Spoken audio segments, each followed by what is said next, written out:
میری نظر 85% ختم ہو گئی، اور میں نے کہا تھا کہ جھوٹ ہے، اس کی نظر اتنی ہی خراب ہوئی ہے جتنی کسی بھی کمزور نظر والے کی نظر خراب ہوتی ہے۔ اب یہی پی ٹی آئی کے لوگ مان رہے ہیں کہ ہاں عمران خان کی بینائی بحال ہو گئی ہے۔ اگر 85% آنکھ ڈیمیج ہو جائے تو کون سا معجزہ ہے جو آنکھ کو دوبارہ بحال کر دے، سوائے اس کے کہ آپریشن کر کے نئی آنکھ لگائی جائے۔ ادروائز 85% ضائع شدہ آنکھ کو بحال نہیں کیا جا سکتا۔ یہ کیسے بحال ہو گئی؟ پھر کہا گیا کہ ہاتھوں میں ریشہ ہے، اور پھر بلڈ پریشر بڑھ گیا ہے۔ اب آخر میں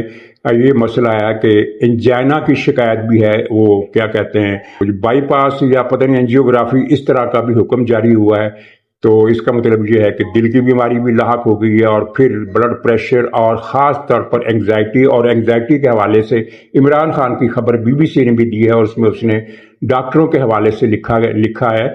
کہ اینگزائٹی تب ہوتی ہے جب مریض کو اپنا ماحول پسند نہ ہو، اس ماحول میں وہ تکلیف محسوس کرتا ہو۔ یعنی عمران خان کو اینگزائٹی اگر ہوئی ہے تو وہ اس وجہ سے ہوئی ہے کہ جیل کا ماحول اسے راس نہیں آ رہا تھا، اور یہ پہلے سال ہی میں جیل نے اس کو کاٹنا شروع کر دیا تھا۔ یہ حقیقت ہے، لیکن وہ کیا کرتا، وہ مجبوری تھی۔ اچھا، پہلے جیل میں پہلے 5-6 مہینے تو اس کے پھر بھی آرام سے نکل گئے، کیونکہ حالات اس طرح تھے کہ اس کو یقین تھا کہ میں کسی بھی دن جیل سے باہر آ جاؤں گا۔ خاص طور پر وہ جب چیف جسٹس کا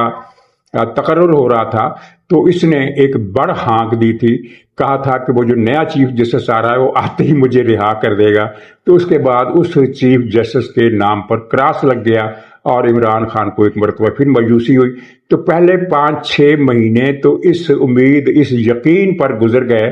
کہ کوئی بات نہیں، 2-4 دن کی بات ہے، میں باہر آ جاؤں گا، مجھے یہ اندر رکھ نہیں سکتے۔ اور آپ کو یاد ہوگا اس وقت ٹی وی پر بیٹھ کر پی ٹی آئی کے حامی مبصر کہا کرتے تھے کہ ریاست کے لیے عمران خان کو زیادہ دن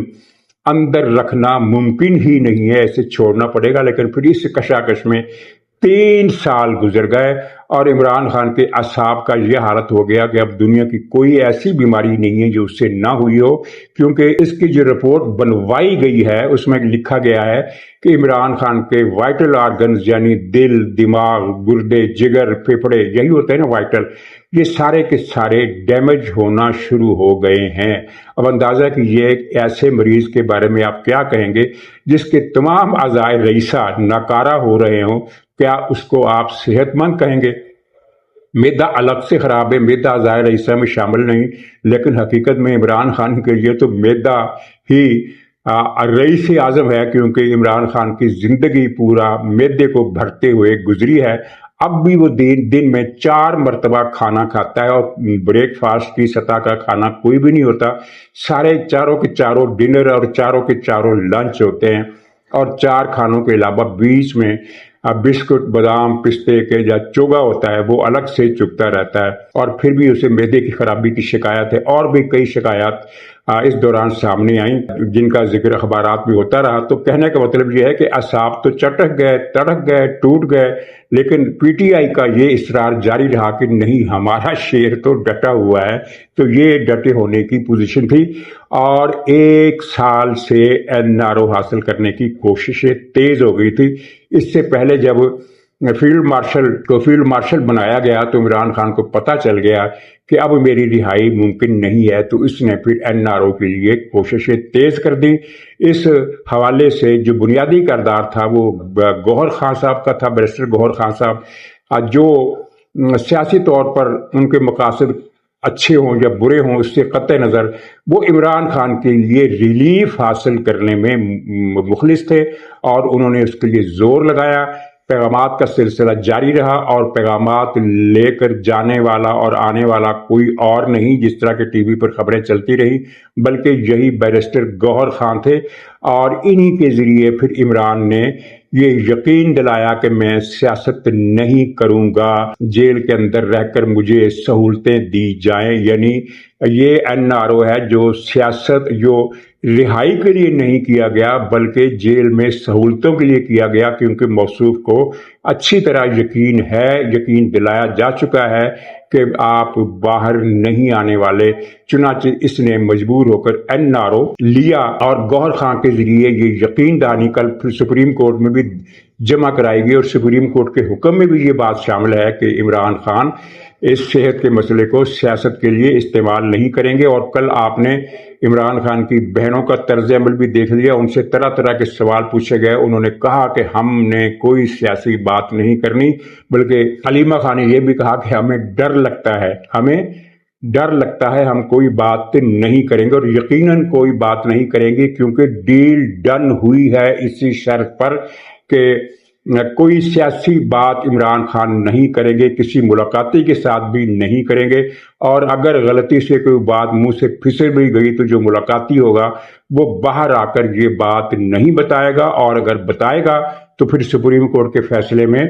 یہ 3 رکنی بینچ کے فیصلے میں یہ بات شامل ہے کہ پھر حکومت اپنا اختیار استعمال کر سکتی ہے، گویا کہ عمران خان کے سر پر NRO کی خلاف ورزی کرنے کی صورت میں ایک تلوار لٹکا دی گئی ہے۔ اب کہانیاں یہ چل رہی ہیں کہ عمران خان کو ترکی بھیج دیا جائے گا، اور جہاں وہ کچھ سال گزاریں گے۔ اب ترکی میں بھی عدلیہ موجود ہے، ترکی میں اگر یہ جاتے ہیں اور وہاں حکمران ان کو کسی بنگلے میں نظر بند کر دیتے ہیں، جس طرح میاں نواز شریف صاحب کو سعودی عرب میں میں تو نظر بند ہی کہوں گا کہ جب آپ کو اجازت ہی نہیں باہر جا کر میل ملاقاتیں کرنے کی، پریس کانفرنس کرنے کی، جلسہ کرنے کی، پاکستانی آڈینس سے، سعودی آڈینس سے نہیں، اور پاکستان جانے کی بھی اجازت نہیں ہے، تو وہ نظر بندی ہے۔ تو ترکی میں تو عدالتیں ہیں، اگر وہاں کسی شہری نے یہ ریٹ کر دی کہ بھی ایک غیر ملکی شہری کو ترکی میں نظر بند کر کے رکھا گیا ہے، کس جرم میں نظر بند کر کے رکھا گیا ہے، تو ترکی کی عدالت نے فیصلہ کر دیا کہ اس کو واپس پاکستان بھیجو، تو پھر اس صورت میں کیا ہوگا؟ کہانی کاروں نے اس بات کا خیال نہیں رکھا۔ میری معلومات کے مطابق ترکی وغیرہ کا کوئی ایشو نہیں ہے، اور نہ ہی کوئی ایسا ایشو ہے کہ عمران خان کو کسی دوسرے ملک، مثلا سعودی عرب یا امارات، یہ 2 ہی ملک زیر بحث تھے جہاں ان کو بھیجا جا سکتا تھا، تو وہاں بھیجنے کی کوئی تجویز نہیں ہے، نہ ترکی، نہ سعودی عرب، نہ امارات، اور یورپ میں برطانیہ یا فرانس یا امریکہ میں بھجوانے کا تو کوئی سوال کہیں سے موجود ہی نہیں تھا۔ تو یہ صورتحال ہے کہ ڈیل ہوئی ہے، عمران خان بالآخر NRO لینے میں کامیاب ہوا ہے، اور اس نے NRO انہی لوگوں سے لیا ہے جن کو وہ فسطائی بھی کہتا تھا، میر جعفر بھی کہتا تھا، ملک غدار بھی کہتا تھا، ذہنی مریض بھی کہتا تھا، اور یہ بھی کہتا تھا کہ اگر مجھے کچھ ہوا تو یہ 3 آدمی ذمہ دار ہوں گے، اور ان میں کس کس کے نام شامل تھے آپ جانتے ہیں۔ اور یہی بات پھر سہیل آفریدی نے بھی کہی، اور یہی بات پھر حلیمہ خان نے بھی کہی تھی۔ تو وہ ان ساری باتوں کے باوجود انہی سے اس نے NRO لے لیا ہے، اس پکی گارنٹی کے ساتھ کہ میں سیاست نہیں کروں گا۔ اب اس کا ترجمہ کچھ مبصرین نے، ہمارے تجزیہ کاروں نے یہ بھی کیا ہے کہ عمران خان کی سیاست ختم، عمران خان سیاست سے ریٹائر، عمران خان مائنس، یہ 3 عنوانات کے تحت بہت سارے پروگرام کیے گئے ہیں۔ میں اس حد تک نہیں جاتا، میں صرف یہ کہتا ہوں، اس سے آگے نہیں بڑھوں گا کہ جب تک وہ جیل میں ہے، اور اللہ تعالیٰ جانتا ہے کب تک وہ جیل میں ہے، بظاہر تو کسی مقدمے سے اس کی جان چھوٹتی ہوئی نظر نہیں آتی، تو جب تک وہ جیل میں ہے وہ سیاست نہیں کرے گا، ملاقاتیں ہوں گی۔ اگر وہ خفیہ طور پر کسی کو یہ ہدایت دے گا کہ پارٹی فلاں اقدامات کرے، تو وہ بات چھپی نہیں رہ سکتی، اور فوراً ہی پتہ چل جائے گا کہ پارٹی نے فلاں فیصلہ جو کیا ہے تو اس کے پیچھے عمران خان کے حکم یا ہدایت کا ہاتھ ہے، تو وہ کارروائی ہوگی۔ اچھا، اب اس خبر پر آ جائیے کہ سیاسی جماعتوں کو دھمکی دی گئی ہے کہ اگر وہ تعاون پر آمادہ نہیں ہوئی، یعنی نئے صوبے بنانے اور صدارتی نظام لانے کے بارے میں تعاون پر آمادہ نہیں ہوئی، تو عمران خان کو ان پر چھوڑ دیا جائے گا۔ اچھا، اب اس میں کیا ایسا ممکن ہے؟ اور یہ خبر لانے والے کون ہیں؟ خبر لانے والے وہ ہیں جو یہ دعوے کرتے ہیں کہ اہم ترین شخصیت خود آ کر ہم سے ملاقات کرتی ہے اور ہمیں یہ خبر دیتی ہے، یہ خبر بریک کرتی ہے، اور پھر اس کو ہم بریکنگ نیوز کی شکل میں اپنے پروگرام میں دے دیتے ہیں، 6 مہینے کا الٹیمیٹم، 3 مہینے کا الٹیمیٹم، فلانا فلانا فلانا، اس طرح کی چیزیں یہ ساری ان کے سر پر مر دیتے ہیں، جن کو وہ اہم ترین شخصیت یا اہم ترین شخصیات کا نام دیتے ہیں، اور تردید کرنے والا کوئی نہیں ہوتا، تو چنانچہ بہت سارے لوگ مان لیتے ہیں کہ ہاں ایسا ہی ہے، جبکہ اصل صورتحال یہ تھی کہ میں نے بتایا کہ خبریں فیڈ کی جاتی ہیں کچھ لوگوں کی طرف سے جو اہم ترین نہیں ہوتے، لیکن وہ خبر فیڈ کرتے ہوئے بتاتے ہیں کہ یہ اہم ترین لوگوں کی طرف سے آئی ہے۔ اچھا، اب ذرا اس متوقع منظر نامے پر غور کیجئے جو عمران خان کو چھوڑ دینے کی صورت میں برپا ہوگا یا رونما ہوگا۔ اب جب عمران خان کو چھوڑا جائے گا تو وہ صرف سیاسی پارٹیوں پر نہیں چھوٹے گا، بلکہ وہ ان پر بھی چھوٹے گا جن کو وہ طرح طرح کے خطاب دے چکا ہے، یعنی اسٹیبلشمنٹ کو بھی۔ یعنی اگر وہ زرداری یا نواز شریف کی پنڈلی سے ایک بوٹی گوشت کاٹ لے گا تو اپنے دانتوں سے وہ اسٹیبلشمنٹ کا ٹخنا بھی ادھیڑ کر رکھ دے گا۔ کیا ایسا ہو سکتا ہے؟ یعنی ایسا تو نہیں ہوگا کہ عمران خان اسٹیبلشمنٹ کا تابع دار بن کر، عثمان بزدار بن کر جو کہیں گے وہ کریں گے، ہم کسی کے غلام تو نہیں، اس طرح وہ کیا ممکن ہے؟ اب آپ اس بات کا جواب دیجیے۔ اور پھر دوسری بات کہ اگر یعنی میں تو نہیں سمجھتا، لیکن جو یہ دعوے کر رہے ہیں، جو یہ رپورٹیں دے رہے ہیں، ان کے بہاف پر میں یہ پوچھتا ہوں کہ اگر ایسا ہوگا تو وہ کس طرح ہوگا؟ ظاہر ہے اس کے لیے سب سے پہلے تو DGISPR کی ایک پریس بریفنگ ہوگی۔ ان کے مطابق، یعنی اگر یہ کہتے ہیں، اگر یہ سچ ہے، جو کہ سچ مجھے تو نہیں لگتا، لیکن ان کے حساب سے میں بات کر رہا ہوں، ان کے بہاف پر بات کر رہا ہوں، ان کے فریم آف ریفرنس کو بیچ میں رکھ کے میں بات کرتا ہوں کہ سب سے پہلے تو DGISPR کو ایک پریس بریفنگ کرنا ہوگی، یا ان کے دفتر سے ایک تفصیلی پریس نوٹ آئے گا، اس میں یہ کہا جائے گا کہ 9 مئی کو جو ہوا تھا وہ فالس فلیگ آپریشن تھا، ہم نے یہ فالس فلیگ آپریشن کیا، اب ہم اس بات پر شرمندہ ہیں،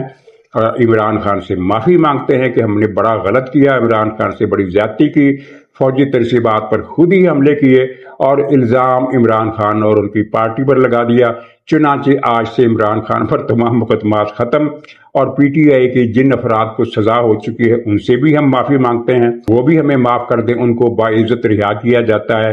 اور ان کو کمپنسیشن دی جائے گی اس تکلیف کے عوض جو انہوں نے کئی سال کی قید کی صورت میں گزاری یا مارے کھائیں، جو بھی ہے۔ یہ اس طرح کا پریس نوٹ تو آئے گا یا پریس بریفنگ آئے گی۔ کیا کہتے ہیں یہ باخبر ہونے کے دعوے دار حضرات اس سینیاریو پر؟ اس کے بعد پھر دوسرا قدم ہوگا کہ عمران خان باہر آ جائے گا، اور باہر آ کر وہ یہ اعلان کرے گا کہ میں نے جن کو ذہنی مریض کہا، میں نے جن کو فسطائی کہا، میں نے جن کو ملک توڑنے والا کہا، اور میں نے جن کو میر جعفر کہا، اور میں نے جن کے بارے میں یہ کہا کہ ان کو تو میں کسی صورت نہیں چھوڑوں گا، اب میں ان سب سے معافی مانگتا ہوں، وہ تو بڑے عظیم محب وطن ہیں اور قوم کے باپ ہیں، ان سے اچھا تو کوئی پیدا نہیں ہوا، کم سے کم میں نے اپنی زندگی میں اتنا اچھا جرنیل اس سے پہلے کبھی دیکھا ہی نہیں، اتنا جمہوریت نواز جرنیل اس سے پہلے میں نے کبھی دیکھا ہی نہیں۔ اس طرح کی باتیں کرتے ہوئے پھر وہ وزارت عظمیٰ کی گدی پر بیٹھ جائیں گے، اور یہ بتانے کی ضرورت نہیں کہ ظاہر اس سے پہلے ایک الیکشن کرایا جائے گا، اور اس الیکشن میں عمران خان کو 2/3 اکثریت نہ صحیح، سادہ اکثریت تو ضرور دلوا دی جائے گی۔ اس کے بعد پھر عمران خان کی وزارت عظمیٰ والی حکومت 28ویں ترمیم لائے گی، اس کی پہلی شک صدارتی نظام ہوگی جس میں لکھا جائے گا کہ تمام اختیارات صدر کے پاس ہوں گے، اور لکھا تو نہیں جائے گا لیکن ایک ایک پیراگراف یہ بول رہا ہوگا کہ وزیر اعظم جو ہوگا وہ کٹھ پتلی بھی نہیں ہوگا، وہ محض خاموش تماشائی ہوگا، اور عمران خان اس ترمیم پر دستخط کریں گے اور سب ارکان اسمبلی کو ہدایت کریں گے کہ اسے منظور کریں، اور اس کے بعد پھر جب سیاسی جماعتوں کا خاتمہ ہوگا تو اس میں عمران خان کی سیاسی جماعت بھی شامل ہوگی، پھر بنے گا 1 یونٹ، اور 1 یونٹ میں کوس من الملک جو بجایا جائے گا وہ بھی آپ دیکھیں گے۔ تو کیا یہ دوسرا سینیاریو بھی ممکن نظر آتا ہے؟ میں آپ کو خبر دیتا ہوں، سیاسی جماعتیں کسی نئے آنے والے بحران سے خوف زدہ نہیں ہیں، وہ کہتی ہیں کہ ہم نے عمران خان کے 3.5 سال دیکھ لیے اور اس کا مقابلہ کر لیا، اور عمران خان نے جو ظلم زبردستی زور زبردستی کرنی تھی، جو جبر کرنا تھا، جو فستائیت کرنی تھی، جو فاؤل پلے کھیلنے تھے، وہ سارے ہم دیکھ چکے۔ تو اب اس 73-74 سالہ بڈھے کو بھی دوبارہ بھی دیکھ لیں گے اگر یہ دوبارہ حکومت میں آتا ہے،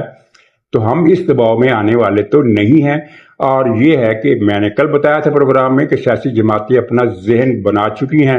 لہٰذا میں یہ کہتا ہوں کہ اسٹیبلشمنٹ کی طرف سے ایسا کچھ نہیں کیا جا رہا، لیکن اس پردہ زنگاری کے پیچھے کوئی اور ہے، وہ جو اپنے دور کا ناکام ترین بلکہ انسانی تاریخ کا ناکام ترین وزیر ہے، جس نے پاکستان کو بد امنی اور دہشت گردی کے جہنم میں سر تک دھکیل دیا ہے، ماتھا تک نظر نہیں آتا، پاکستان اس میں غرق کر دیا ہے اس نے۔ یہ اور اس کے ساتھ کچھ دوسرے چنڈال گروہ ہیں جو یہ خبریں پھیلا رہے ہیں، جو یہ فضا بنا رہے ہیں، جو وہاں جا کر بھی رابطے کرتے ہیں اور کہتے ہیں کہ امت مسلمہ کو جس مسیحا کا پچھلے 1200 سال سے انتظار تھا وہ آپ کی صورت میں آ گیا ہے، تو آپ پر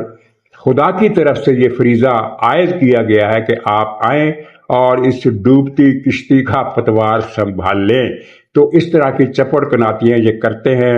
اور پھر اپنے میڈیا گروپ کے لوگوں کو اس طرح کی کہانیاں بتاتے ہیں کہ وہ نشر کریں، کسی طرف سے تردید نہیں ہوتی، اور بلکہ کچھ واقعات ایسے ہو جاتے ہیں جن سے شبہ ہوتا ہے کہ شاید یہ صحیح کہہ رہے ہیں، حالانکہ ایسا نہیں ہے۔ اور اب جو منظرنامہ بن رہا ہے اس میں لوگ ایک سے ایک کہانی لے کر آ رہے ہیں۔ مثلا یہ بھی کہا جا رہا ہے کہ مسلم لیگ نون اور پی ٹی آئی کا اتحاد کرا دیا جائے گا۔ اب اس اتحاد کرا دیا جائے گا جس کے بعد یہ دونوں جماعتیں مل کر 28ویں آئینی ترمیم لائیں گی، صدارتی نظام نافذ کریں گی اور سیاسی پارٹیوں کے وجود کے خاتمے پر دستخط کر دیں گی۔ عقل ان کی تو جو ہے سو ہے، ان کا خیال ہے کہ سننے والوں کے دماغ میں بھی عقل نام کی کوئی چیز نہیں، وہ خانے خالی ہے۔ ویسے یہ برصغیر تذکرہ اتنا بتا دیں کہ یہ جو نیا اتحاد قائم ہوگا مسلم لیگ نون کا اور پاکستان تحریک انصاف کا، اس کا صدر کون ہوگا اور سیکریٹری کون ہوگا؟ صدر عمران خان ہوگا یا میاں نواز شریف صاحب ہوں گے؟